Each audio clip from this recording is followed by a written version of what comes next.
She was invited to her billionaire ex's holiday gala, and arrived in an $800 million private jet with twins he never knew existed. The moment I stepped into that glittering ballroom, 16 years of carefully constructed walls crumbled. There he was, Alexander Harlow, worth $28 billion, laughing with people who paid thousands for the privilege of breathing the same air. He hadn't seen us yet. My twins stood on either side of me, their faces mirrors of the man they'd never met. I still remember his exact words when he finally noticed me across that sea of wealth and privilege. His champagne glass froze halfway to his lips, his eyes widening in recognition before darting to the teenagers flanking me. "Alexander Harlow," I said, the name feeling like broken glass in my mouth. "Meet the children you never knew existed." The color drained from his face so quickly I thought he might faint. Ethan, mathematical genius with his father's eyes. Mira, strategic mastermind with his determined jaw. 16 years of secret standing in borrowed finery, ready to change 3 lives forever. Have you ever wondered what would happen if your biggest secret suddenly stood right in front of you, wearing your own face? Thank you for helping Mr. Arden's Heart Stories reach 23 subscribers. Whether you've been with us from the start or just found our channel, your support means everything. Please share this video right now with anyone who understands that family isn't just about blood, it's about choices, sacrifices, and sometimes, long overdue truths. Have you ever held on to a secret so long it became part of your identity? Or wondered what might happen if you finally confronted the person who walked away when you needed them most? This story is about second chances, ethical dilemmas, and what happens when a billionaire discovers the most valuable things in his life aren't on any balance sheet. By the end, you'll see that sometimes the bravest thing isn't walking away, it's coming back with your head held high and truth as your only weapon. The invitation arrived on a Tuesday, cream-colored cardstock edged in silver, the kind of paper that feels like money between your fingers.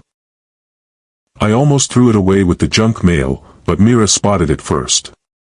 "Mom, it has your name in actual calligraphy," she said, handing it to me with the reverent 16-year-old's reserve for things that might be Instagram-worthy. I knew who it was from before I opened it. Only one person in my orbit would send an invitation that smelled faintly of sandalwood and privilege. Alexander Harlow and the Harlow Foundation cordially invite you to their annual winter gala. 16 years since I'd heard that name outside of technology headlines and Fortune magazine profiles. 16 years of silence between us, and now this is an engraved invitation like we were old acquaintances who'd simply lost touch. "Who's Alexander Harlow?" Ethan asked, appearing silently beside his sister as he often did, his dark eyes so like his father's scanning the invitation over my shoulder. "Nobody," I said automatically, the word a reflex built from years of careful omission.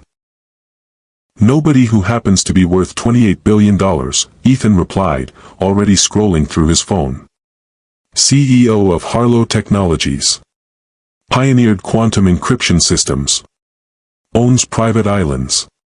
That kind of nobody." I folded the invitation and tucked it into my pocket. "He's someone I knew a long time ago. Before you two. Before us or before you knew about us?" Mira asked with the incisive precision that made her debate team captain. I met my daughter's eyes hazel with flecks of amber that caught the light when she was curious. "That's a conversation for another time. That's mom speak for, you're onto something I don't want to discuss," Ethan observed, returning to the sandwich he'd been constructing. "They were too smart for easy deflection, my children. Always had been. From the moment they'd started asking why their family photos never included a father, they'd been assembling the puzzle of their origin story piece by missing piece. Later that night, alone in my studio with the invitation propped against my easel, I allowed myself to remember. Alexander at 23, brilliant and restless, with a hunger for the impossible that had drawn me to him like gravity. His hands, always in motion, sketching algorithms on napkins, mapping the architecture of systems no one else could envision.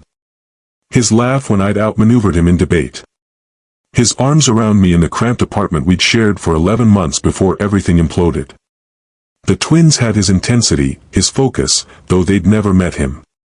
Ethan with his mathematical mind that could solve complex equations like they were simple puzzles. Mira with her strategic thinking and emotional intelligence that made her both formidable and compassionate. I picked up my phone and typed a response I had no intention of sending. How did you find me after all this time? And what could you possibly want now? Instead, I set the invitation aside. Whatever game Alexander was playing, I wouldn't be drawn in. I had a commission to finish, bills to pay, and 2 teenagers who needed college application fees more than they needed their mother attending a billionaire's party. If you've ever received something unexpected that reopened old wounds, hit that like button right now.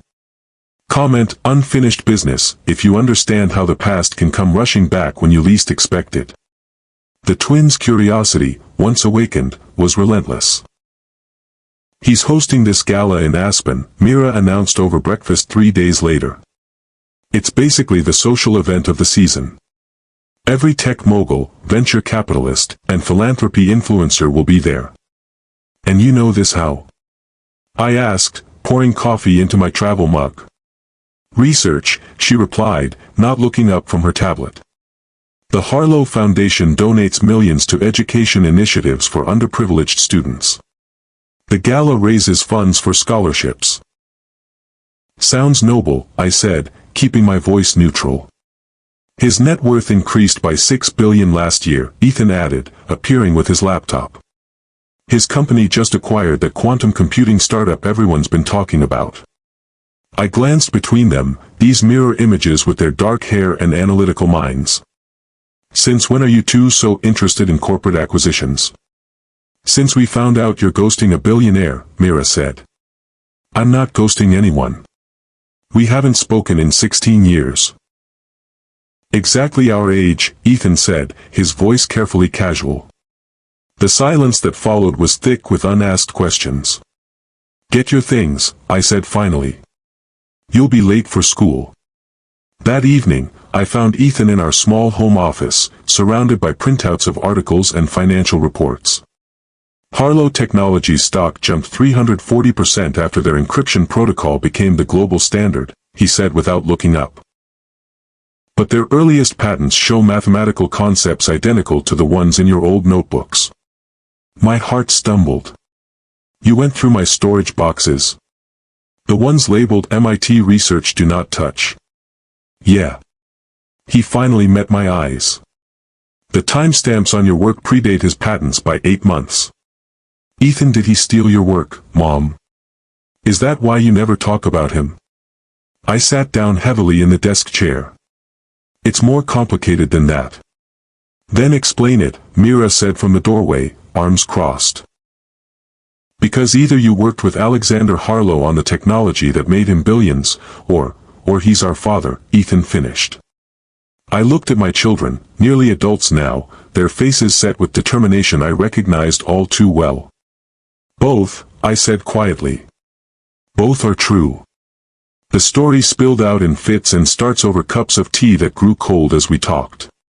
How Alexander and I had met in graduate school, both scholarship students with more ambition than money. Our late-night collaborations on encryption algorithms that could revolutionize data security. The small apartment we'd shared, with whiteboards covering every wall and takeout containers stacked in the sink. We were going to change the world together, I explained. Build something revolutionary, then share it openly. That was our dream. What happened? Mira asked softly. An opportunity. Alexander got an offer from investors who wanted our encryption protocol, but with strings attached. Proprietary ownership. Closed source development. And you disagreed, Ethan guessed. I nodded. I believed information security should be accessible to everyone, not just those who could pay premium prices. We fought about it for weeks. Then one morning, I woke up and he was gone. So were all our shared research files. He took everything. Myra's voice sharpened with indignation. Not everything, I said, looking between them. I didn't know I was pregnant when he left. By the time I found out, he'd already filed the preliminary patents under his name alone. Did you try to contact him? Ethan asked. Multiple times. Emails, phone calls, even a certified letter to his new office. Nothing got through. Eventually, his lawyers sent a cease and desist letter, claiming I was harassing him and trying to take credit for his work. But it was your work too, Mira protested. Without proof, without resources to fight a legal battle, what could I do? I reached for their hands. I made a choice. I focused on the future. I could control raising you both. Does he know about us? Ethan's question hung in the air between us. No, I said finally. After that cease and desist letter, I stopped trying to reach him. I decided if he didn't want to hear from me, he didn't deserve to know about you. Silence settled around us as they processed this revelation. Outside, the November rain tapped against the windows, a gentle percussion to accompany our family's unraveling secrets. So, Mira said eventually, picking up the invitation I'd left on the coffee table, what are you going to do about this? If you've ever had to explain a difficult truth to someone you love, comment hard conversations below. Sometimes the stories we protect others from become the very ones they need to hear. The answer came to me 3 nights later in a dream so vivid it woke me at 3 a.m. I saw myself walking into that gala with my children beside me, watching recognition dawn on Alexander's face as he saw his own features reflected in theirs. By morning, the idea had crystallized into determination. 16 years of silence. 16 years of watching my children achieve remarkable things without the resources their father's wealth could have provided. 16 years of carrying a secret that was never mine alone to keep. We're going to that gala, I announced at breakfast. Mira nearly choked on her orange juice. Seriously? All of us, I clarified. It's time Alexander Harlow met his children. Just like that? Ethan asked, his expression guarded. We show up and surprise the billionaire? Not exactly. I pulled out my phone and showed them an email I'd sent at dawn. I've reached out to an old friend who works at the Harlow Foundation. She's arranging our transportation. Transportation to Aspen? Mira looked skeptical. Mom, a last-minute flight would cost more than we can afford, I finished. Which is why we're not paying for it. Is this ethical? Ethan asked, always my moral compass. I considered his question seriously.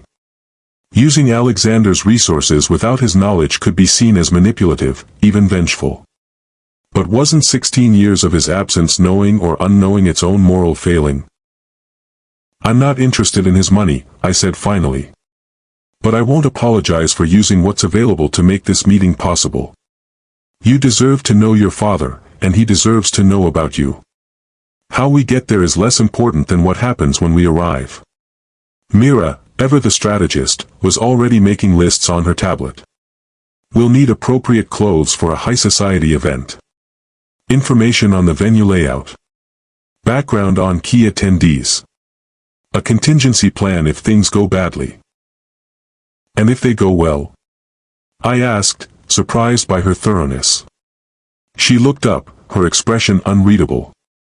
That's the scenario I'm least prepared for. Valencia Chen had been my roommate before Alexander entered my life. Now she was the Harlow Foundation's Director of Educational Initiatives, a position that granted her considerable autonomy and resources. I always wondered when this day would come, she said when we met for coffee the following week. The moment I saw those kids' photos on your website, I knew. They looked just like him, Arya. You never said anything. Not my secret to tell. She slid a folder across the table. But now that you're ready, I'm all in. The Foundation's private jet will pick you up on the 18th. I've arranged accommodations at the St. Regis.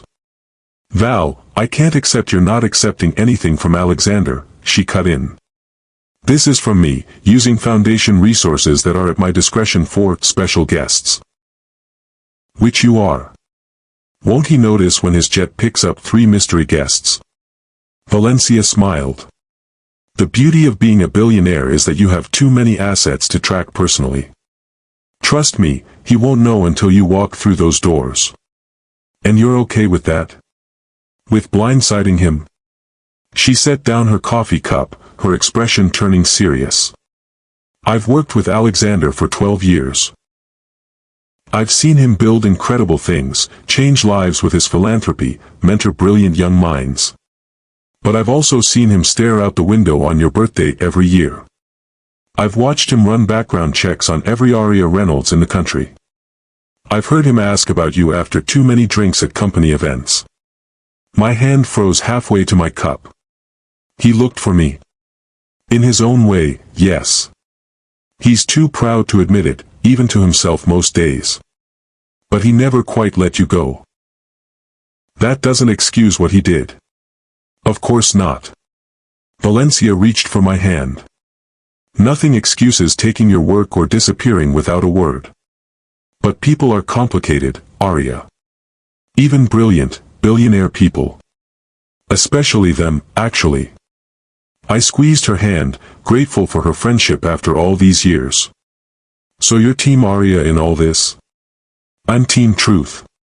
She closed the folder with finality. The rest is up to the four of you. If you believe people deserve second chances but only after they've faced the consequences of their choices, share this video now. Some truths can only be delivered in person.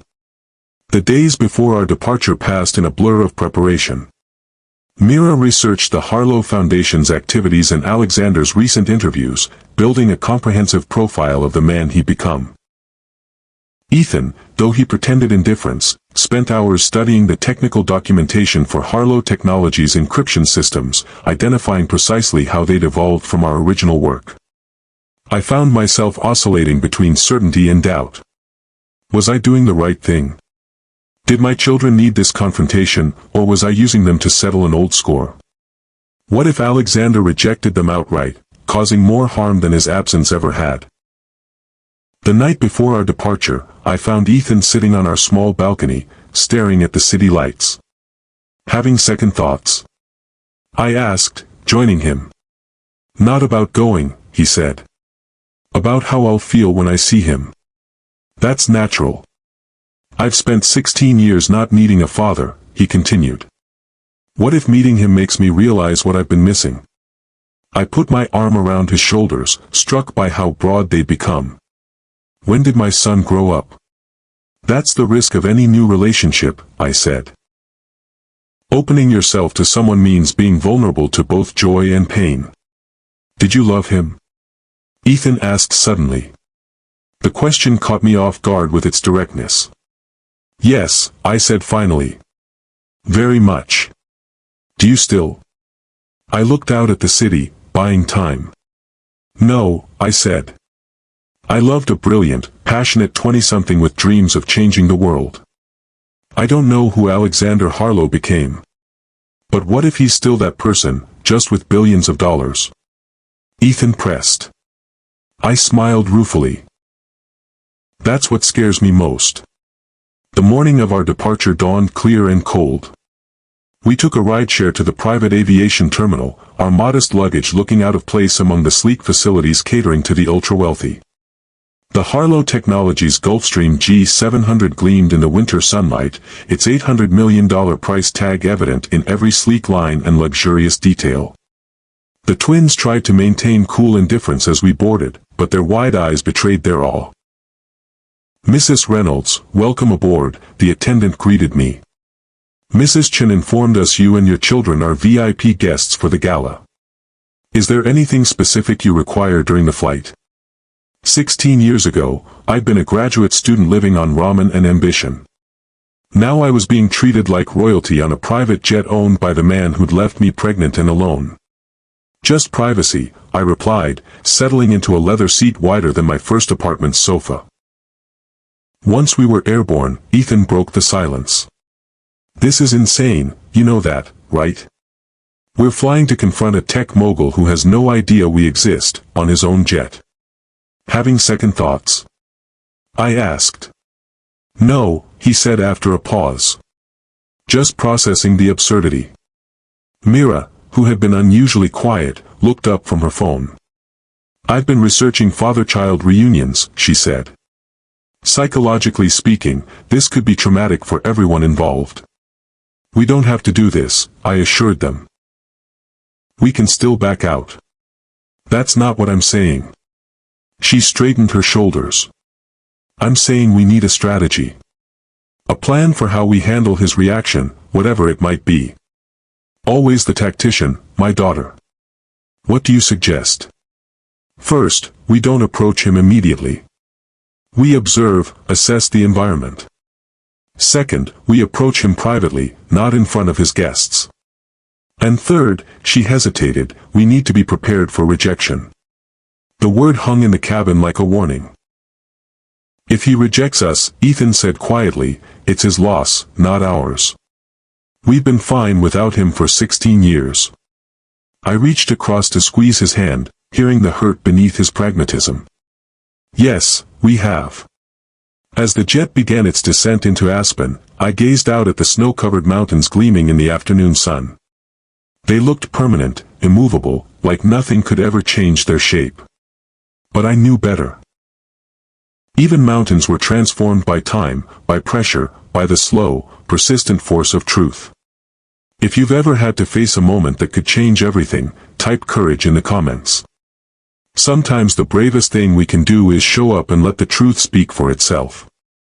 The St. Regis Aspen Resort was decorated for the holidays, with towering pine trees adorned in silver and blue lights. Our suite overlooked snow-covered mountains that gleamed under a full moon. In another life, I might have appreciated luxury for its own sake. Now, all I felt was the growing weight of tomorrow's confrontation. I spent the evening alternating between coaching the twins on what to expect and reassuring them that we could leave at any moment if things became uncomfortable. They listened with the patient tolerance of teenagers humoring a nervous parent. Mom, Mira finally said, you're overthinking this. We'll be fine, that I know you will, I replied. It's Alexander I'm worried about. This will blindside him completely. Good, Ethan said with a flash of the temper he usually kept carefully controlled. Let him be blindsided. Let him feel 1/10 of the shock you must have felt when you realized you were pregnant and alone. I looked at my son, brilliant, protective, so much like his father in the intensity of his convictions. This isn't about revenge, Ethan. Then what is it about? He challenged. Truth, I said simply. It's about time for the truth. After the twins went to bed, I stood at the window of our suite, watching snowflakes dance in the glow of outdoor lights. My reflection stared back at me, and for a moment, I saw myself as I was 16 years ago, young, heartbroken, and terrified of the future. I remember sitting in my doctor's office, staring at the ultrasound showing not one baby but two, wondering how I could possibly manage alone. I remember the weight of my pride preventing me from trying one more time to reach Alexander after the cease and desist letter. I remember the days when exhaustion and loneliness threatened to overwhelm me, when the twins were colicky infants and I hadn't slept more than 2 hours at a stretch for weeks. But I also remember their first steps, taken within hours of each other as if they'd coordinated the milestone. Their first words, Ethan's being why and Myra's how, questions that would define their personalities. The pride I felt when they won the science fair in 4th grade with a project so advanced the judges asked if I'd helped them. I hadn't. We'd built a good life, the three of us. A life full of love and achievement and quiet dignity. Would Alexander's entrance into it now enhance or damage what we'd created? Tomorrow would tell. Morning brought fresh snow and a delivery from Valencia, 3 garment bags containing evening wear for the gala. Mira unzipped hers to find a silver gown that shimmered like moonlight on water. Nothing too flashy, just elegant enough to belong without trying too hard. Ethan's garment bag held a perfectly tailored suit in charcoal gray, with subtle blue undertones that brought out his eyes. Mine contained a midnight blue gown with clean, architectural lines. It was exactly what I would have chosen for myself if I'd had unlimited resources, tasteful, sophisticated, and quietly confident. A note from Valencia was pinned to my dress, on loan from the Foundation's collection for special events. Show him what he's been missing. The day passed with agonizing slowness. The twins alternated between practicing what they might say to Alexander and pretending they weren't nervous. I tried to work on sketches for an upcoming commission but found myself staring blankly at the page, my mind replaying 1,000 possible scenarios for the evening ahead. At 6 o'clock, we began preparing. Mira arranged her hair in an elegant updo while Ethan struggled with his tie until I stepped in to help. Standing behind him, I caught our reflection in the mirror. My son nearly a man now, so like his father it made my chest ache. "You look handsome," I said, smoothing his lapels.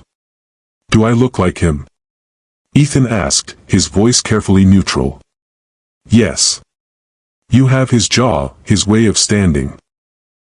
But you have my conscience," I added with a small smile, "and that matters more." By 7:30, we were dressed and ready, 3 people poised on the edge of transformation. The Harlow Foundation Winter Gala would begin at 8, with Alexander scheduled to give welcome remarks at 8:30. So we observe first, then approach after his speech. Mira confirmed, always checking the plan. "Yes. We'll find a moment when he's relatively alone," I said. "Valencia will help with that if necessary." "And if he refuses to speak with us?" Ethan asked. "Then we've lost nothing but a night of our time," I replied, projecting more confidence than I felt. "And gained a very nice hotel stay out of the deal." They smiled at my attempt at lightness, but tension hung in the air like fine perfume present but impossible to grasp. At 7:45, we left our suite and made our way to the elevators. A middle-aged couple joined us, dripping in designer labels and subtle jewelry. "Are you attending the Harlow Gala as well?" the woman asked, assessing us with practiced politeness. "Yes," I replied simply. "Wonderful event. We've been coming for years." The woman's diamonds caught the light as she gestured. "Alexander always puts on quite a show. Are you grant recipients?" she asked, clearly trying to place us in her mental hierarchy. "Something like that," Mira said smoothly. "We're connected to the educational initiative." "Oh, how lovely." The woman seemed satisfied with this explanation, if not particularly interested in the details. "Education is so important, don't you agree?" We stepped out of the elevator into the lobby, where guests in formal wear were already streaming toward the ballroom. The air buzzed with money and influence, with the particular confidence of people who never worried about medical bills or student loans. "Remember," I whispered to the twins as we approached the grand entrance, "no matter what happens tonight, we have each other. That's what matters most." They nodded, squaring their shoulders as if preparing for battle. The Harlow Foundation Winter Gala transformed the resort's grand ballroom into a winter wonderland. Crystal sculptures that mimicked ice formations caught the light from thousands of tiny bulbs strung across the ceiling. The air smelled of pine and cinnamon, with undertones of expensive perfume and privilege. The twins and I paused at the entrance, taking in the scene. Across the room, a massive ice sculpture depicted the Harlow Foundation logo, a stylized H, with mathematical symbols woven through it. Beside it stood a bar serving signature cocktails named after Harlow Technology's most successful products. A string quartet played in one corner, their music nearly drowned out by the confident voices of people accustomed to being heard. "Remember," I said as we paused at the entrance, "we observe first. We don't approach until the time is right." Valencia met us just inside, resplendent in emerald green. "He's by the main ice sculpture," she murmured, hugging me. "Tallest man in the room, as always." I followed her gaze and felt time compress. Alexander Harlow at 39 looked like a more polished version of the man I'd known, still lean, still handsome, with threads of silver at his temples that only enhanced his appearance.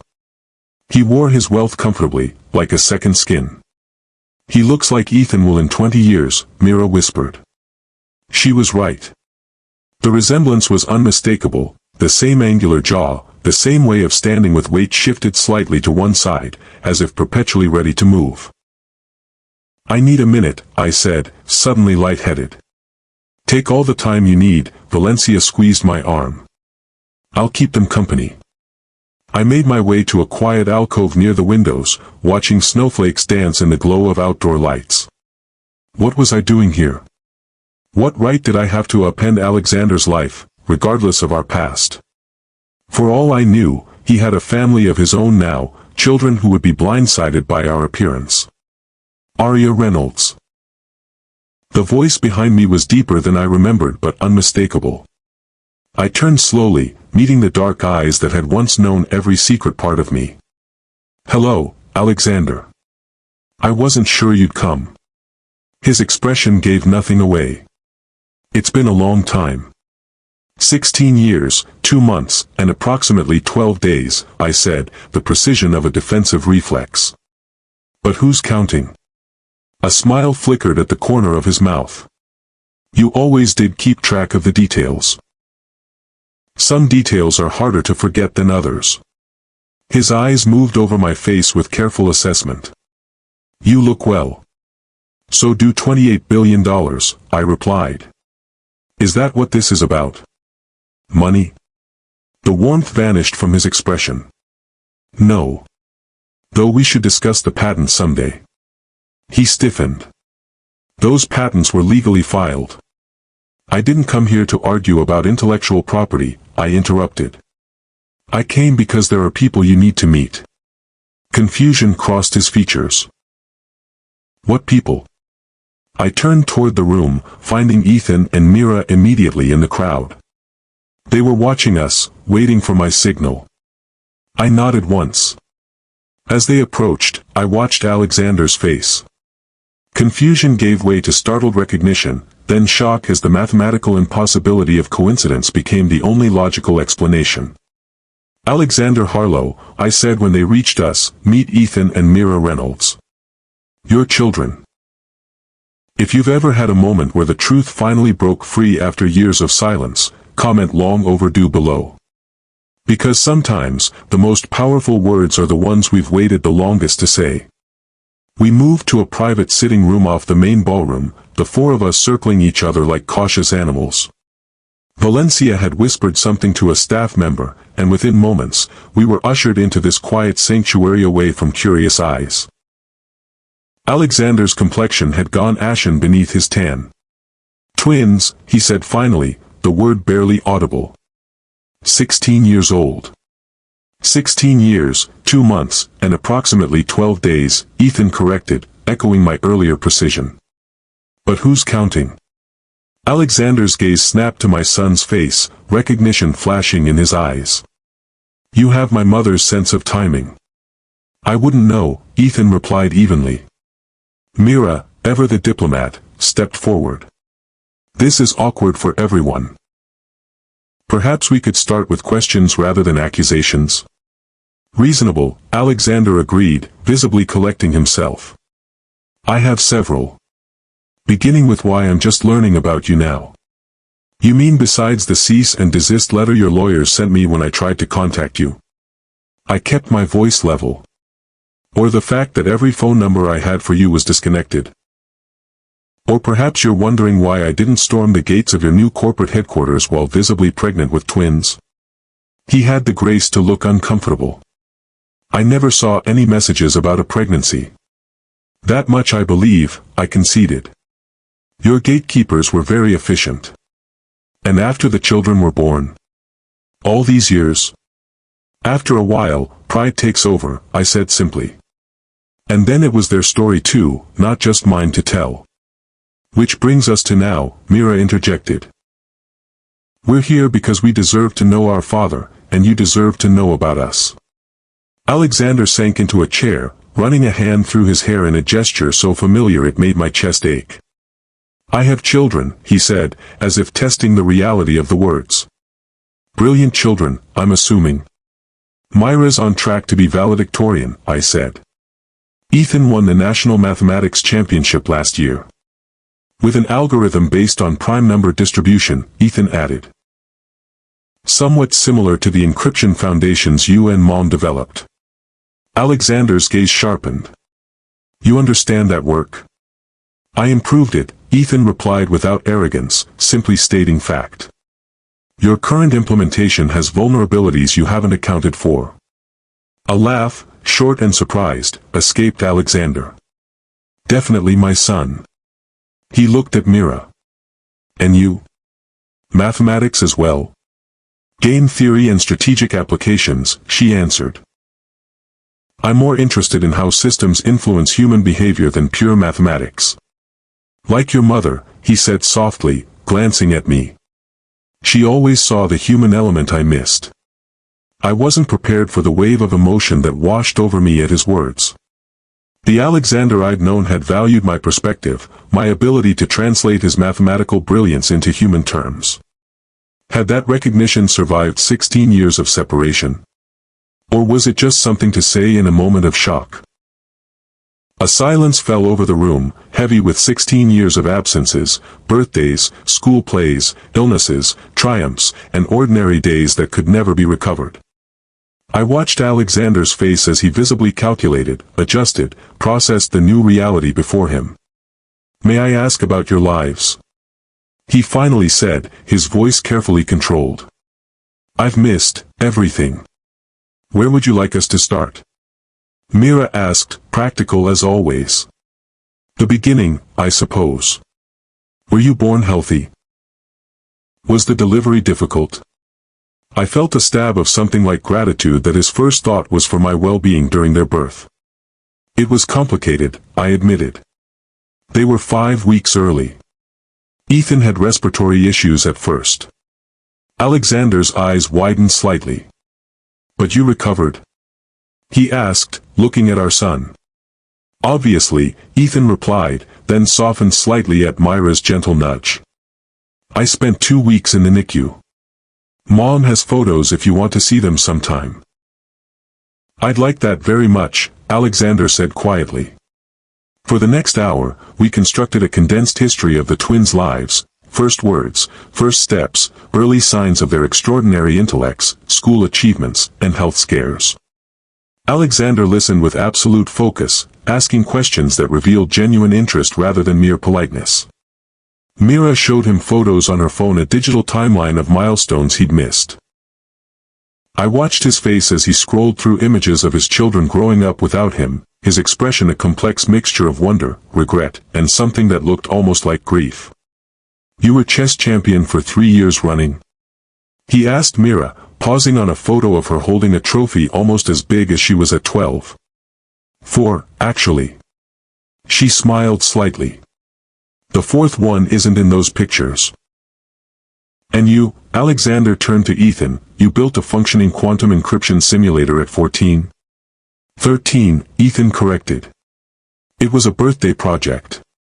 Alexander looked between them, then at me.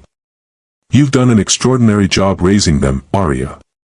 They're extraordinary people, I replied simply. I just tried not to get in their way. Mira, ever observant, noticed Alexander discreetly checking his watch. We're keeping you from your guests, she said. You should probably make an appearance. I'm the host, he said with a dismissive wave. They'll manage without me for a while longer. But the speech? Your welcome remarks. Mira pressed. He looked surprised that she knew the schedule. Is there anything you haven't researched about this evening? Not much, she admitted. I like to be prepared. Another trait from your mother, Alexander said with a faint smile. She always had 3 backup plans for everything. His words triggered a memory Alexander and me preparing for a crucial demonstration of our encryption system to potential academic partners. He'd been focused solely on the mathematics, while I'd created contingency plans for technical failures, scheduling issues, even weather delays. When the original venue had flooded that morning, I'd already secured an alternative. He'd called me his strategic genius. If you've ever recognized parts of yourself in your children, both the strengths and the challenges, type living legacy in the comments. We pass on more than just our DNA, we pass on our ways of seeing the world. The conversation continued with the twins gently but persistently questioning Alexander about his life after leaving me, about the early days of Harlow Technologies, about why he'd chosen to patent our work rather than open source it as we'd originally planned. I had investors who insisted on proprietary development, he explained, not quite meeting my eyes. They argued that creating a secure, commercialized product would ultimately benefit more people than an open-source version vulnerable to exploitation. That wasn't your decision to make alone, I said quietly. Not with our shared work. I know that now, he acknowledged. At 23, with millions suddenly being offered. He trailed off, then squared his shoulders. But that doesn't excuse what I did. Taking our research without your consent was wrong. Disappearing without explanation was worse. Then why? Ethan asked the question that had clearly been burning inside him. Why just leave? Alexander looked at his son, this young man with his features and his mathematical mind, but with a moral clarity he himself had lacked at that age. Because I was a coward, he said finally. Because I knew Arya would never agree to the terms the investors wanted. Because I convinced myself I was making the practical choice, the necessary choice. He looked at me directly. And because I was terrified of failing with her, more than I was terrified of succeeding without her. His honesty surprised me. The Alexander I'd known had been brilliant but often emotionally opaque, uncomfortable with vulnerability. This man before me had learned something about transparency in the intervening years. Did you ever try to find Mom after you left? Mira asked. Yes, Alexander replied without hesitation. After the initial patent filing, after the first round of funding. I called her number disconnected. Went to our old apartment with new tenants. Tried the university she'd withdrawn. He paused. Then my legal team got involved. They were concerned about intellectual property claims, about potential challenges to the patents. They monitored all my communications, filtered my calls and emails. Myra's eyes narrowed. That doesn't sound legal. It wasn't particularly ethical, he admitted. But when you suddenly have serious investors and lawyers telling you that contact with a former research partner could jeopardize everything. I listened to the wrong people. As the conversation progressed, I watched a subtle change in the twins' posture. The rigid defensiveness they'd entered with gradually softened as Alexander answered their questions directly, without excuses or deflection. He didn't try to buy their forgiveness with promises or justifications. He simply offered them the truth, unvarnished and complete. When did you first see the cease and desist letter? I asked suddenly. The one your lawyers sent me. Alexander stilled. What cease and desist letter? The one that arrived 6 months after you left, threatening legal action if I continued attempting to contact you or, quote, make false claims regarding the intellectual property of Harlow Technologies. 6 months after. He paled visibly. That would have been when you discovered the pregnancy. Yes. I never authorized any such letter, he said, his voice hardening. Bradford was handling legal matters at that time.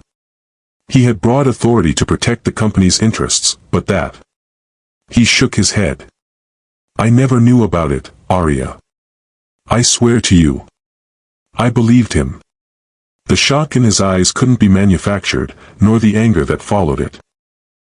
Whatever else Alexander had done, he hadn't known I was trying to tell him about his children. As midnight approached, the gala continued without its host. Occasionally, staff would discreetly check on us, only to be waved away by Alexander. His entire focus remained on the 3 people before him, the family he'd never known he had. I want to know everything, he said. Every detail I've missed. Every challenge, every triumph. That's not possible in one night, Mira pointed out practically. Then beyond tonight, Alexander replied. If you'll allow it. Allow what, exactly? Ethan asked, his voice carefully neutral. Alexander looked at each of us in turn, his expression more open and vulnerable than I'd ever seen it. Allow me to be part of your lives.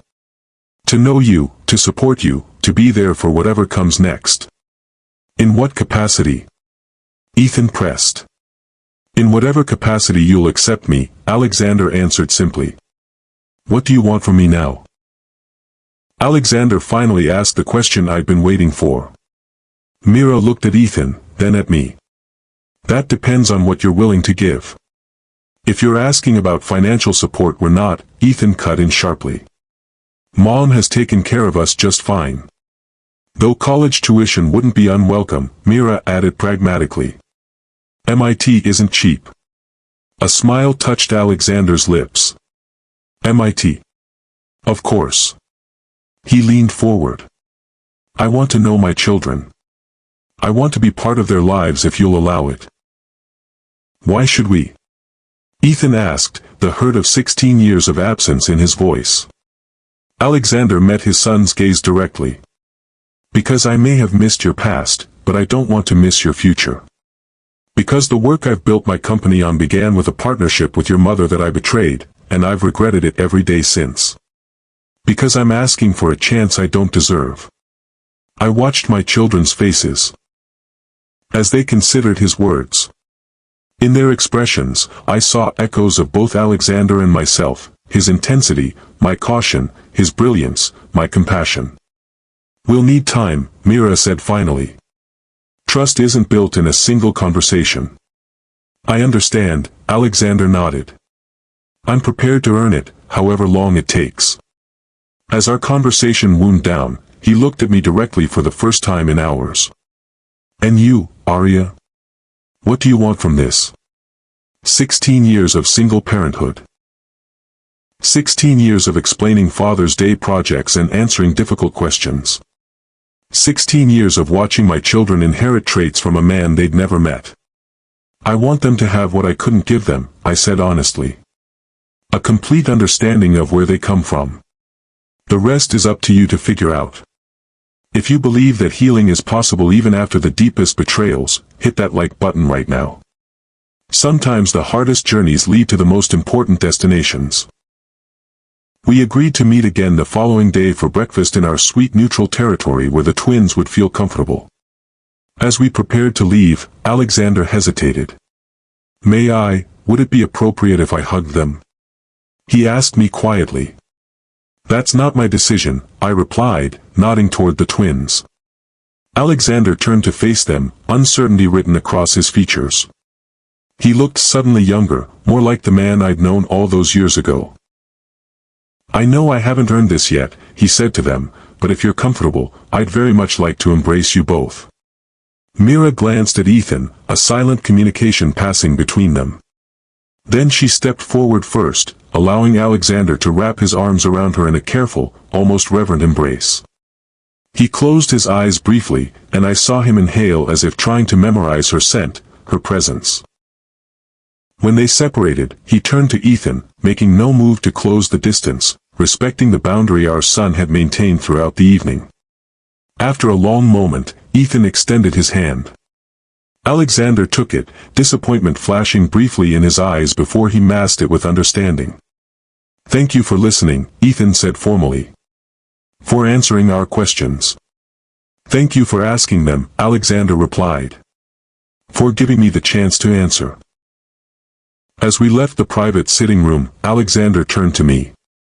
Will you be all right? He asked quietly. This must be overwhelming for you too. I've had 16 years to prepare, I replied. You've had 3 hours. He smiled ruefully. Always the stronger one, Arya. I had to be. We walked through the grand ballroom, now filled with guests wondering where their host had disappeared to. Heads turned as we passed, curious eyes noting Alexander Harlow escorting 3 strangers through the crowd. I could practically hear the gossip beginning. Who were these people commanding such attention from the billionaire? At the main entrance, Alexander paused. Tomorrow at 10. He confirmed. We'll be there, Mira answered for all of us. I'll bring breakfast, he offered. Any preferences or allergies I should know about? The question was so ordinary, so parental caught me off guard. 16 years too late, Alexander Harlow was asking about our children's dietary needs. Ethan's allergic to strawberries, I said. Mira hates cilantro. Noted, he replied seriously, as if committing this information to permanent memory. No strawberries, no cilantro. With a final nod, he stepped back, allowing us to depart. I felt his eyes on us as we crossed the lobby, watching his newly discovered family walk away. We left the gala in silence, each of us processing what had just occurred. As we walked through the resort's grand lobby, Ethan and Mira flanked me protectively. "You okay, Mom?" Mira asked. "I think so," I replied. "It went better than I expected." "He seemed genuinely shocked," Ethan observed.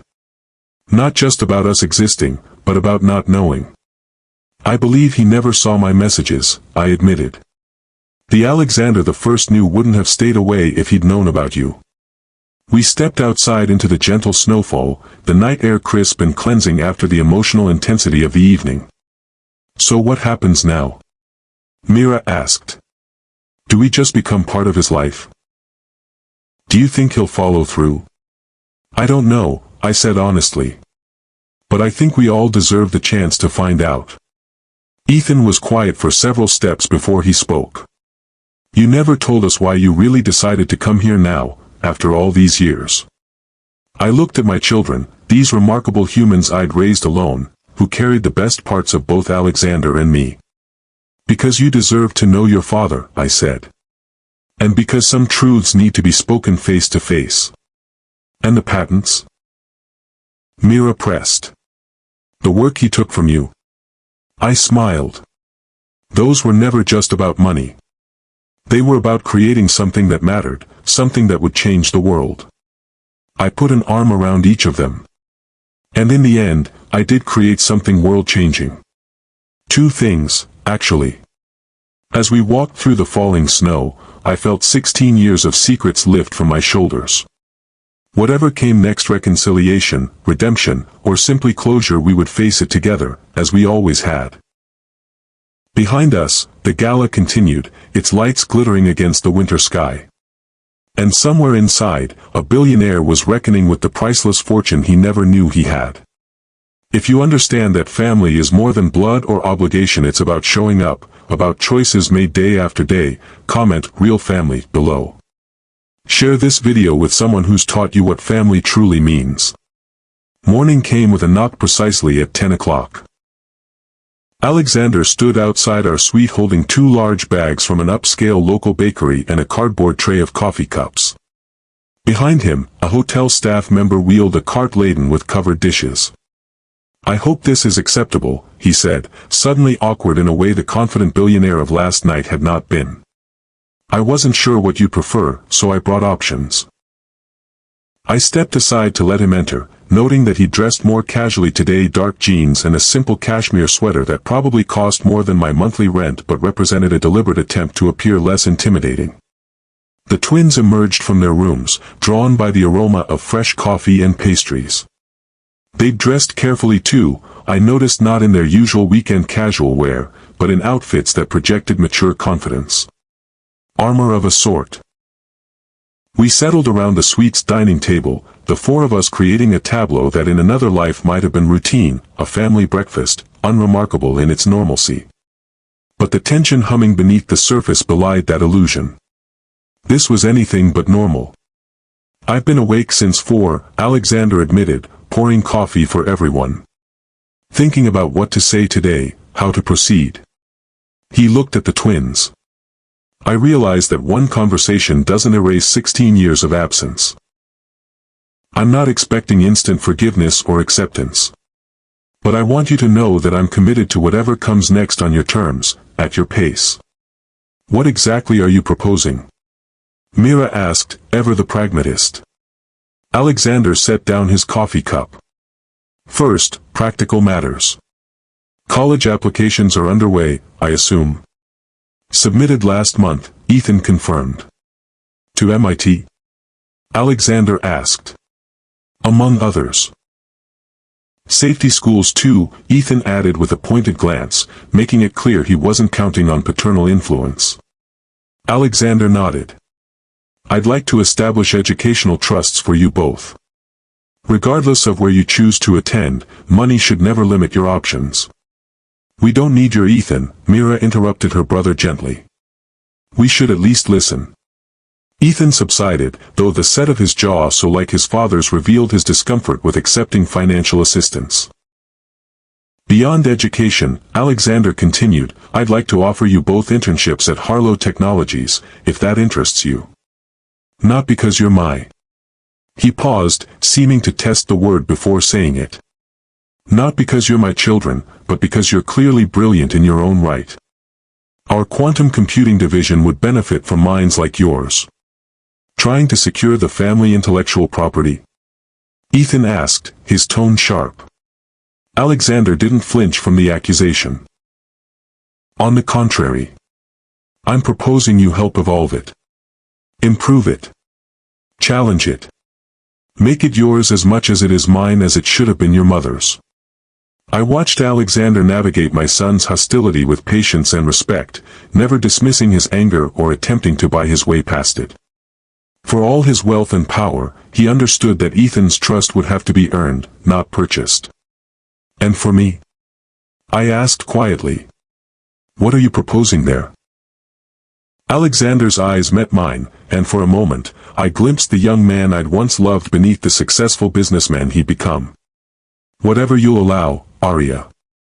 Recognition of your contribution to the original algorithms, officially documented. Financial compensation for the work that built my company. Collaboration on future projects, if that interests you. And if it doesn't? Then I respect that too. He glanced at the twins, then back to me. I've taken enough from you already. I won't take your choice too. The conversation continued through the morning, moving from practical matters to more personal ones. Alexander asked about Myra's debate competitions, Ethan's mathematical research, the lives they'd built without him. He listened more than he spoke, absorbing the details of their existence with genuine interest. When breakfast was finished, he helped clear the dishes, a small gesture that nonetheless struck me. The Alexander I'd known had been brilliant but often oblivious to ordinary responsibilities. This man moved through the world with greater awareness of others. I'd like to show you something, if you're willing, he said once the table was cleared. It's about a 40-minute drive. The twins looked to me, silently seeking guidance. Where exactly? I asked. The Harlow Institute for Computational Sciences, Alexander replied. It's where we're developing the next generation of encryption and quantum computing applications. I thought. He hesitated. I thought Ethan and Mira might be interested in seeing the practical applications of the work we began 16 years ago. The four of us drove through the snow-covered mountains in Alexander's Range Rover, the twins in the backseat quietly assessing the man behind the wheel. He drove carefully, confidently, occasionally pointing out landmarks or interesting geological features as we passed them. I founded the institute 5 years ago, Alexander explained as we turned off the main highway onto a private road.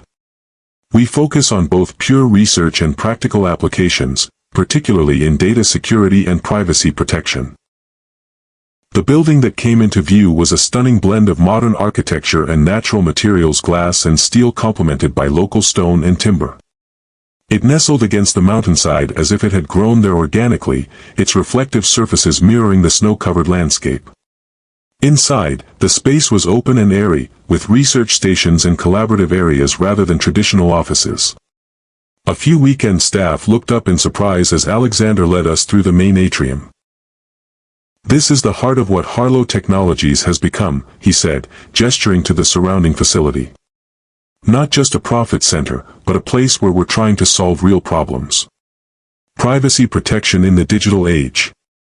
Quantum-resistant encryption that can withstand future computational advances. Systems that secure data while respecting individual rights. Sounds noble for a proprietary technology company, Ethan observed, though his tone held less hostility than before. It took me too long to find the balance, Alexander admitted. Between commercial success and ethical responsibility. But over the years, I've tried to steer the company toward work that matters beyond the bottom line. He led us to a secure area where, after a retinal scan and passcode, we entered what appeared to be a historical display of Harlow Technologies' development. And there, prominently displayed in the first installation, were pages from notebooks. I recognized immediately my handwriting alongside Alexander's, our early work on encryption algorithms. You kept these, I said, surprised. Of course, he replied quietly. They were the foundation of everything. I moved closer, reading notes I'd written 16 years ago, seeing the evolution of ideas that would eventually become worth billions. But what caught my attention was a small plaque beneath the display: original conceptual work by Alexander Harlow and Aria Reynolds, MIT, 2009 to 2010. The Harlow-Reynolds protocol formed the foundation for all subsequent development. You credited me, I said, turning to Alexander. Not soon enough, he acknowledged. But yes. Every researcher here knows that Harlow Technologies began as a partnership. His eyes held mine. I never claimed sole creation of the core algorithms, Aria. I may have taken our work, but I didn't erase your contribution from it. Why didn't you tell me? I asked. All these years, I thought that I'd stolen your work and claimed it as mine alone. He shook his head. I took it without permission, yes. I commercialized it against our original intentions. But I never denied your role in its creation. It was a small comfort, perhaps, but a significant one. The work that had formed the core of my graduate studies, that had consumed nearly 2 years of my life, had not been entirely appropriated. My name remained attached to it, even if I'd received none of the financial benefits. As we continued through the institute, the twins gradually engaged more deeply with what they were seeing. Ethan asked increasingly technical questions about the quantum computing systems, while Mira focused on the ethical frameworks governing data protection research. Alexander answered them with evident pride in their intelligence and curiosity, never talking down or simplifying unless asked to clarify. By the time we reached the institute's cafeteria for lunch, something had shifted in the dynamic between father and children. Not forgiveness, not yet, but perhaps the beginning of understanding. Over sandwiches and soup, Ethan finally asked the question that had clearly been troubling him most. Do you have other children? Alexander shook his head.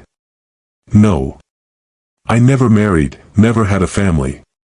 Why not? Mira pressed. He considered her question carefully before answering. Various reasons at different times, I suppose. In the early years, I was entirely focused on building the company. Later, when success came. He paused, searching for words. The people interested in me seemed more attracted to what I had than who I was. And beneath it all, there was always Aria. Me? I asked, startled by the admission. He met my eyes across the table.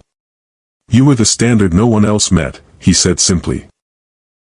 The benchmark for brilliance and integrity and passion that made other relationships feel insufficient. His words hung in the air between us, unexpected and disarming. I'd spent 16 years rebuilding my life without him, focusing on our children, on my career, on moving forward. I'd never considered that he might have remained anchored to the past in his own way. If relationships from your past still influence your present choices, type "shadows of before" in the comments. Sometimes the people who shaped us continue to affect us long after they're gone. The afternoon sun was low in the sky by the time we returned to the resort. The twins had grown quiet during the drive back, processing everything they'd seen and heard.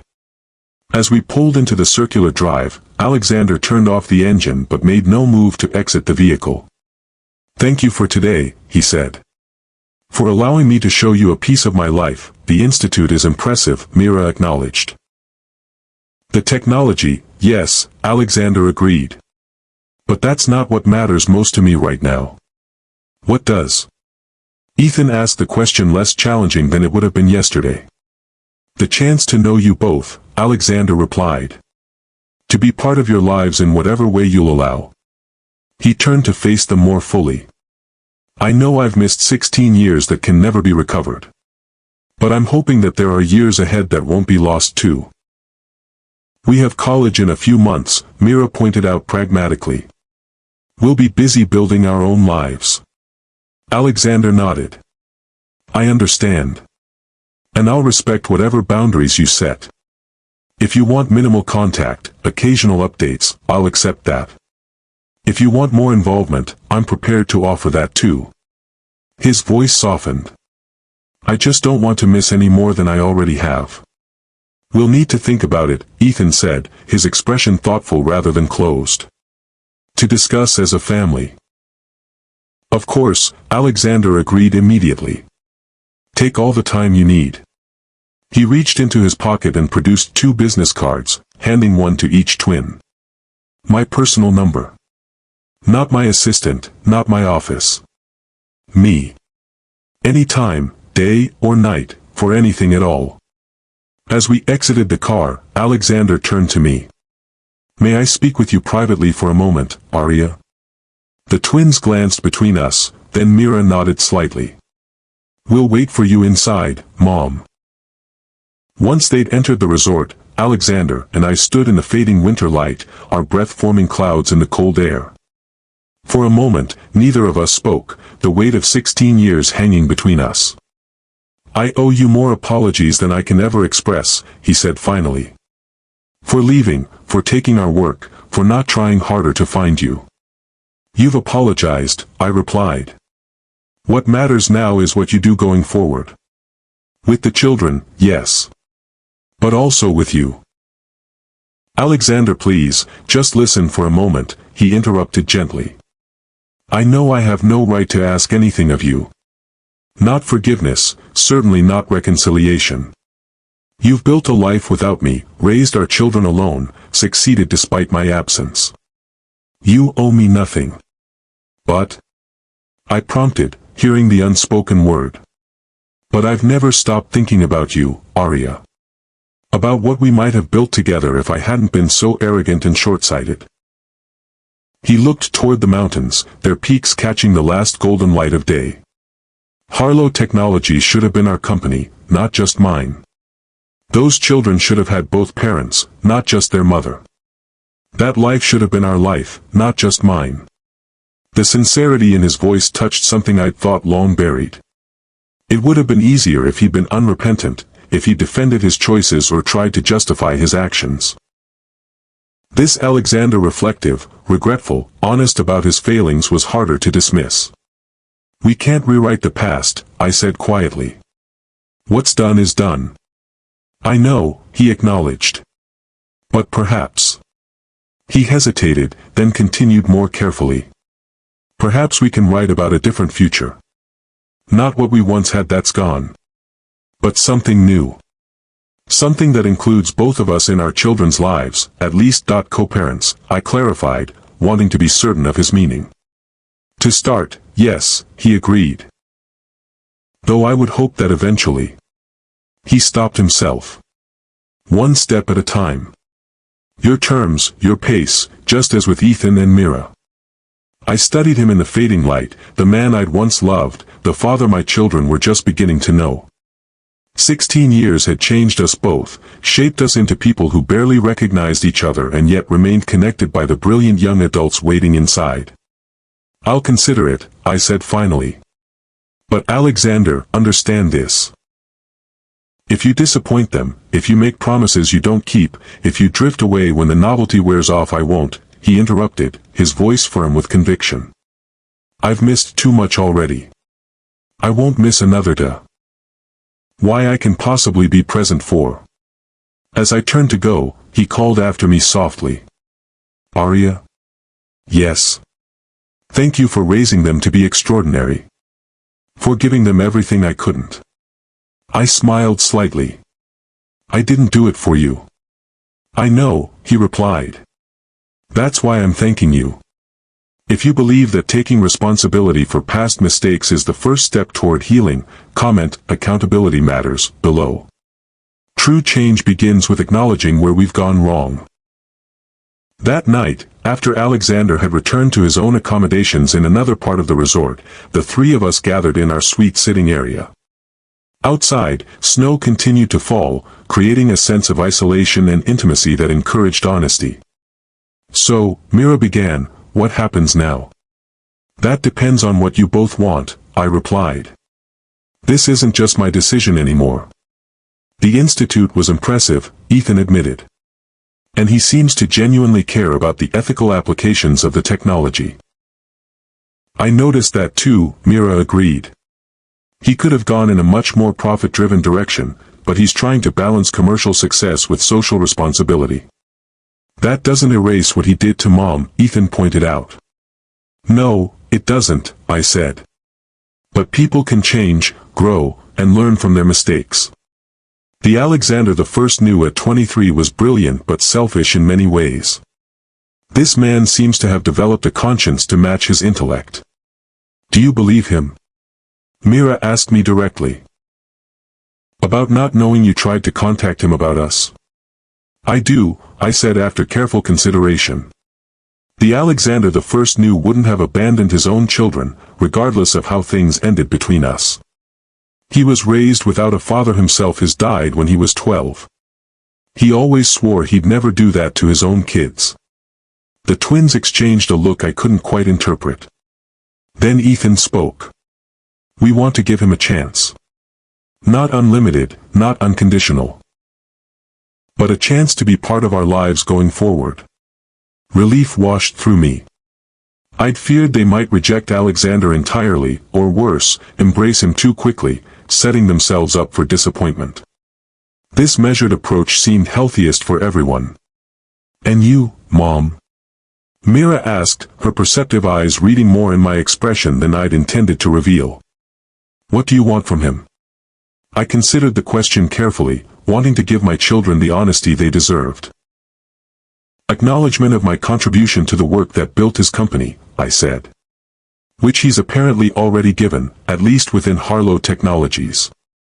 Financial compensation would be appropriate, though I never pursued it. The twins glanced at each other again. And perhaps. I hesitated. Perhaps the chance to see if the person he's become is someone I could work with again. Professionally, I clarified quickly. Just professionally. Mira pressed, a hint of a smile playing on her lips. Let's not get ahead of ourselves, I said firmly. 16 years is a long time. We're practically strangers now. With a lot of history, Ethan observed. And 2 very observant children, Mira added. I looked at my brilliant, perceptive twins and felt a wave of gratitude for who they'd become, compassionate enough to offer their father a second chance, wise enough to approach it with caution, secure enough in our family unit to consider expanding it.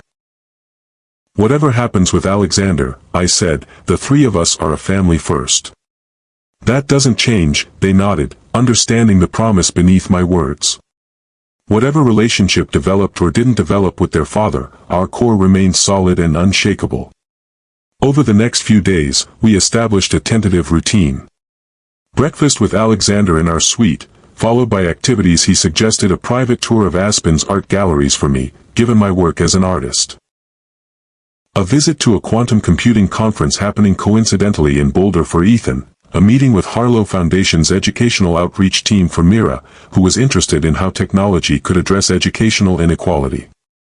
Each evening, we'd have dinner together, sharing our experiences and gradually filling in the 16-year gap in our shared history.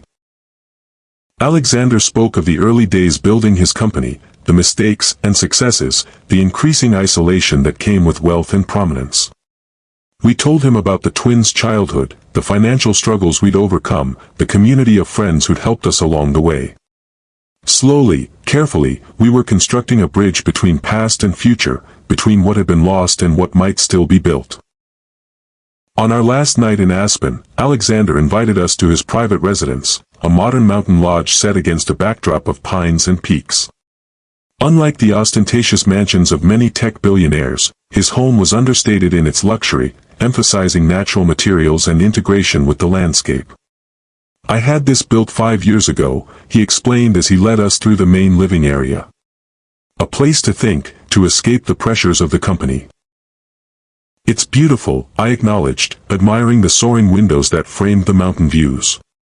The twins wandered through the space, noting the advanced home automation system, the extensive library with both technical texts and classic literature, the baby grand piano in one corner. You play? Mira asked, gesturing to the instrument. Badly, Alexander admitted with a self-deprecating smile. I started lessons 3 years ago.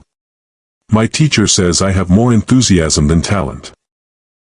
Mira plays beautifully, I offered. She won the state competition last year. Would you? Alexander asked, his expression hopeful. Mira hesitated, then moved to the piano and settled onto the bench.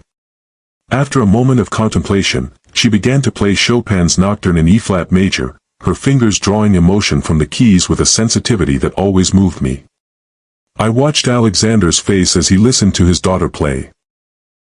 The wonder there, the pride, the unmistakable regret for all the performances he'd missed, it was written plainly across his features.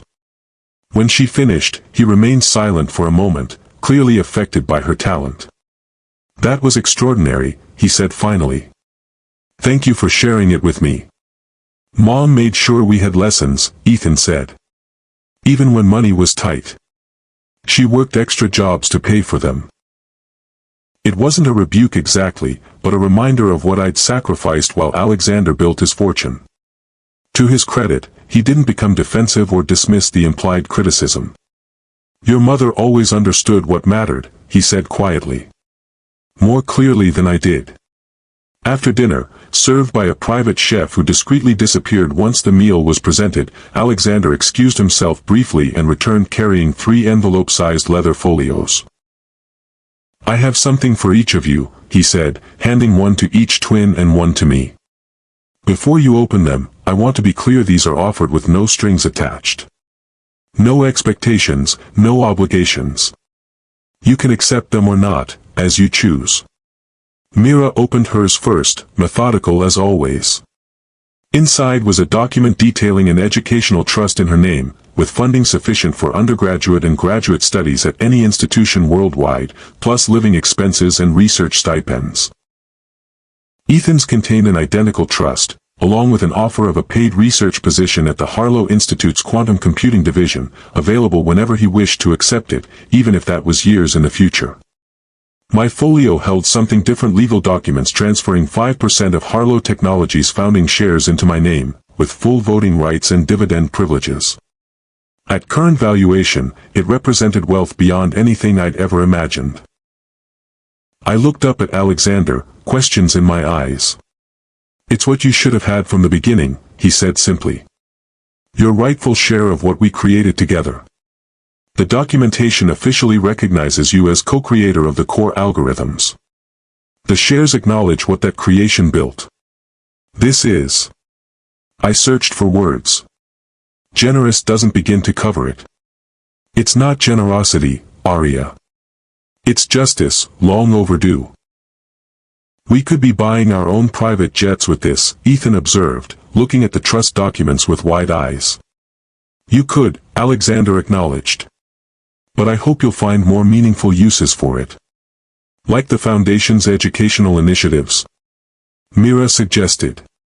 Alexander smiled. Like whatever matters to you, he corrected. Whatever you believe will make a difference in the world. The conversation continued late into the evening, moving from practical matters to philosophical ones. The responsibilities that came with wealth, the ethical considerations of technological development, the balance between personal ambition and social good. As midnight approached, Alexander walked us to his car, where his driver waited to take us back to the resort. Tomorrow we would return home, back to our normal lives, though with the knowledge that normal had been permanently redefined. I've made reservations for Christmas week, Alexander said as we prepared to depart. At a place near you in Connecticut. If that's acceptable, I'd like to continue getting to know you all. To be present for the holidays, if you'll have me. The twins looked at me, letting me set the boundary. I considered the man standing before us the father of my children, the partner I'd once trusted, the person who'd hurt me more deeply than anyone ever had. He'd made mistakes, serious ones that had altered the course of 3 lives. But he'd also acknowledged those mistakes, accepted responsibility for them, and was actively trying to make amends. We usually have a small gathering on Christmas Eve, I said. Friends who've become like family over the years. You'd be welcome to join us. The smile that illuminated his face made him look younger, more like the Alexander I'd once loved. Thank you, he said simply. I'll be there.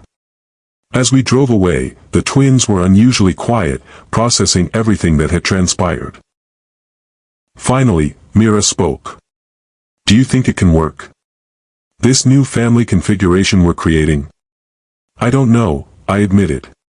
But I think it's worth trying. He's trying really hard, Ethan observed, surprising me with his willingness to acknowledge Alexander's efforts. Almost too hard. That will settle with time, I said. Right now, he's afraid of losing you both again. Of missing more than he already has. And you, Mom? Mira asked, her perceptive gaze meeting mine in the car's darkness. What do you think about him now? I looked out at the snow-covered landscape passing by, considering her question. The Alexander Harlow I'd met this week was not the same man who'd walked away 16 years ago. He was more thoughtful, more aware of his impact on others, more willing to acknowledge his mistakes. Whether those changes were enough to rebuild trust between us remained to be seen. I think, I said carefully, that people can grow in unexpected ways. That sometimes the person who hurt you most deeply can also be the one who teaches you most about forgiveness. Not forgetting, not excusing, but finding a way forward that honors both the pain of the past and the possibility of the future. If second chances and new beginnings have shaped your life in meaningful ways, subscribe to Mr. Arden's Heart Stories for more tales of healing, hope, and the human capacity for change. Your story matters too. 3 months later, on a bright spring morning, I stood with the twins in my small home studio. Scattered across the work table were acceptance letters from universities Harvard, Stanford, Princeton, and yes, MIT, offering both Ethan and Mira full academic scholarships, independent of Alexander's educational trusts. I still think we should use Alexander's money for something more meaningful than just our education, Mira said, studying the letters thoughtfully. Like what? Ethan asked. Like a foundation of our own, she suggested. Something that supports young scientists from underprivileged backgrounds. People like Mom was, when she started at MIT. I smiled at my daughter's generous spirit. She'd inherited my social conscience along with her father's strategic mind. That's a wonderful idea, I said. Have you discussed it with Alexander? Over the past months, weekly video calls and monthly visits had gradually built a relationship between the twins and their father. Not perfect, not without occasional tensions, but steadily strengthening. Alexander had kept every promise, respected every boundary, and shown up consistently even when work pressures might have given him excuses to cancel. I mentioned it yesterday, Mira confirmed. He offered to match whatever portion of our trusts we want to dedicate to it. And to provide legal and organizational support. Sounds like him, I observed, without the bitterness that once would have colored such a comment. The doorbell rang, interrupting our conversation. Ethan went to answer it, returning moments later with Alexander. He stood in my studio doorway, a man who no longer seemed out of place in our modest home. Over the past months, he'd become a familiar presence here, always respectful of our space and routines, never imposing his wealth or influence where it wasn't welcomed. Congratulations, he said, gesturing to the acceptance letters. Though I never doubted they'd recognize your brilliance. The proud smile he directed at the twins held no ownership, no attempt to claim credit for their achievements. It was simply the pleasure of a father witnessing his children succeed. So, MIT for both of you?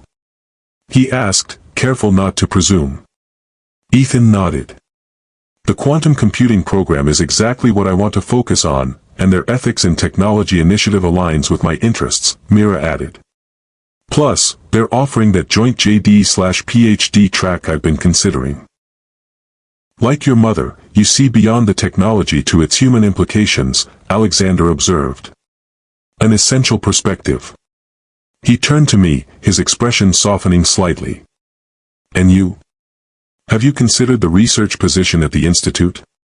In the months since Aspen, Alexander had extended several professional opportunities, consulting roles, research positions, even a potential leadership role in a new division focused on ethical applications of privacy technology. I declined them all, needing to maintain my independence as I evaluated what role, if any, I wanted him to have in my life beyond co-parenting. I'm still considering it, I replied. The commute would be challenging. We could establish a satellite facility closer to here, he suggested, not for the first time. Alexander, I cautioned. He raised his hands in surrender, a smile playing at his lips. Just a thought. Your decision, your timeline. The twins exchanged a knowing look, then Mira cleared her throat theatrically. We're going to head out, she announced. Study group at the library. On Saturday? I asked skeptically. AP exams are coming up, she reminded me with exaggerated innocence. Very important. Might be gone for hours. Before I could question this transparent excuse, they had gathered their things and departed, leaving Alexander and me alone in my studio. They're not particularly subtle, are they? He observed, amusement evident in his voice. They get that from you, I replied. Your poker face was always terrible. He laughed, the sound warm and familiar. True. I could never hide anything from you. Except the fact that you were planning to take our research and leave, I said, the words emerging before I could stop them. Alexander's smile faded. Yes, he acknowledged. Except that. An awkward silence fell between us. Despite the progress of recent months, certain wounds remained sensitive, certain topics fraught with unresolved tension. I'm sorry, I said finally. That was unnecessary. No, it was entirely fair, he replied. I did that, Arya. I can't undo it, can't erase it. All I can do is acknowledge it and try to be a better person now than I was then. I studied with him, this man who had once been the center of my world, who had shattered that world with his betrayal, and who now stood before me asking, not demanding, a place in the new world I'd built from those fragments. Why did you send that invitation? I asked suddenly. After all these years, why reach out now? He moved to the window, looking out at the small garden I'd planted behind my house. I'd like to say it was courage or moral awakening, he said after a moment. But the truth is simpler. I saw your artwork in a gallery in Boston. My painting? I asked, surprised. Which one? Bifurcation Point, he replied. That abstract piece with the fractals and diverging paths. I remembered it well, a complex mathematical visualization of choice and consequence, paths splitting and recombining in patterns that echoed the encryption algorithms we'd once developed together. I recognized your mind in it immediately, Alexander continued. The same brilliant pattern recognition we once shared, transformed into visual expression. He turned to face me. It made me realize how much I'd missed not just what we created together, but how we created it.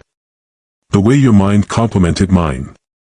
The perspective you brought that I never could. So you sent the invitation. He nodded.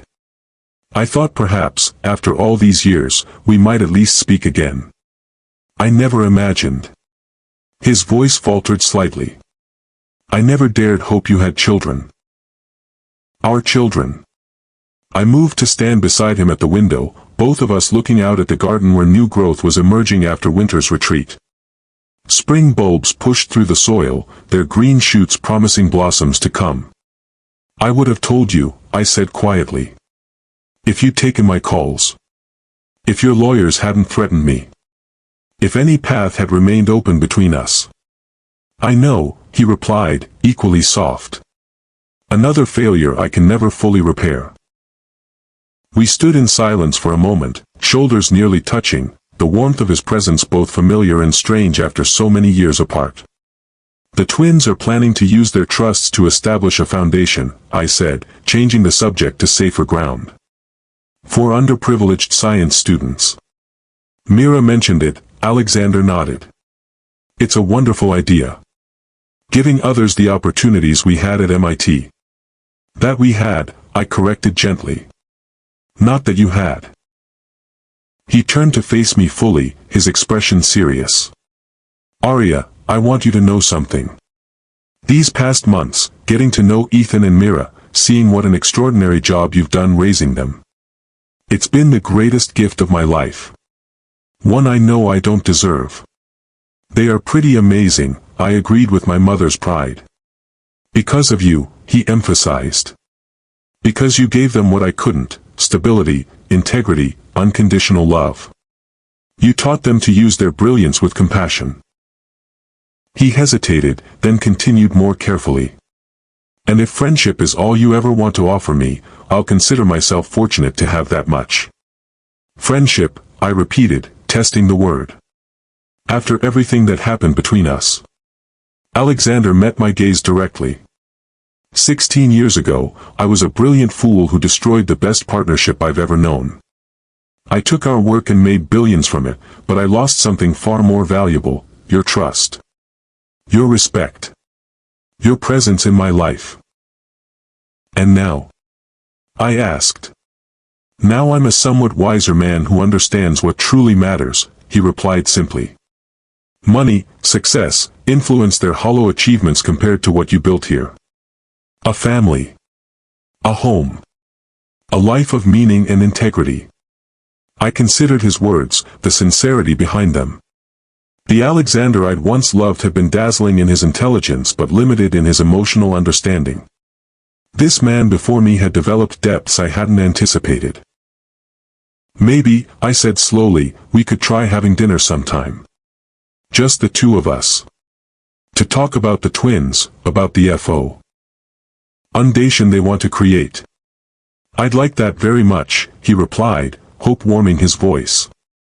As a co-parent, I clarified, not ready to offer more. As a friend, perhaps, eventually. Of course, he agreed immediately. Your terms, your timeline. Always. I smiled slightly at his careful restraint, at the effort he was making not to presume or push. And if I want to take you up on that research position at the Institute? It's yours, whenever you want it. Whatever parameters you set. But Arya, he added, his voice softening, I hope you know that I'd value your contribution regardless of our personal relationship. Your mind was always extraordinary. That hasn't changed. For the first time in 16 years, I allowed myself to truly look at him not as the man who had betrayed me, not as the father of my children, but as the person he had become. Someone who had made terrible mistakes but was working diligently to atone for them. Someone who recognized the value of what he'd lost and was patient enough to earn back trust incrementally, without demanding or rushing the process. We have a long way to go, I said finally. Many conversations still to have, many boundaries to establish. I know, he acknowledged. And I'm prepared for that journey, however long it takes. Outside, the garden continued its slow awakening, new growth emerging from soil that had seemed dormant but was merely gathering strength for renewal. Perhaps people weren't so different, capable of transformation after periods of apparent stagnation, able to build something new from what had been broken. As Alexander prepared to leave, he paused at the door. Thank you, Arya, he said simply. For allowing me into their lives. Into your life, even this much. They deserve to know you, I replied. And you deserve to know them. And you? He asked quietly. What did you deserve? I considered his question carefully. The truth, I said finally. After 16 years of silence, I deserve the truth. And now that I have it, we can all decide what comes next. He nodded, understanding the measured response for what it was, neither rejection nor promise, but openness to possibility. And in that moment, it felt like enough. A beginning, not an ending. A door left ajar rather than locked shut. As I watched him walk to his car, a man who had once been everything to me, who had become a stranger, and who now existed in some undefined space between past and future, I felt something shift within me. Not forgiveness exactly, but its precursor. A willingness to consider that people could change, that mistakes, even devastating ones, need not define a life or a relationship forever. The twins would leave for college soon, embarking on their own journeys of discovery and growth. Alexander and I would navigate co-parenting from a distance, building whatever relationship emerged from our cautious reconnection. And the work we had once begun together might find new expression, whether through professional collaboration or simply through the brilliance of the children we had created. 16 years ago, a cream-colored invitation would have represented everything I feared about Alexander's world of wealth and privilege that had no place for my principles or presence. Now, standing in the home I'd built, surrounded by the life I'd created, I could see it for what it truly was: not a threat, but an opportunity. A chance to reclaim parts of myself I'd set aside, to heal wounds long left untended, to complete a circle that had remained painfully unfinished. Whatever came next would be on my terms, at my pace. A careful reconstruction rather than a reckless reunion. But for the first time in 16 years, I allowed myself to imagine a future that included Alexander Harlow not as the brilliant, reckless young man who had broken my heart, but as the more thoughtful, patient man who stood before me now, asking not for forgiveness but for the chance to earn it. Because some journeys, no matter how painfully interrupted, deserve the possibility of completion. Some stories, even those marked by betrayal and loss, contain the seeds of redemption. And some truths, once finally spoken, open doors that we thought had closed forever. If this story touched your heart, subscribe to Mr. Arden's Heart Stories for more powerful tales of family, forgiveness, and finding your way home. Like and share this video if you believe that even the deepest wounds can heal with time, truth, and the courage to begin again. Because in the end, the most valuable things in life aren't measured in billions or counted in patents.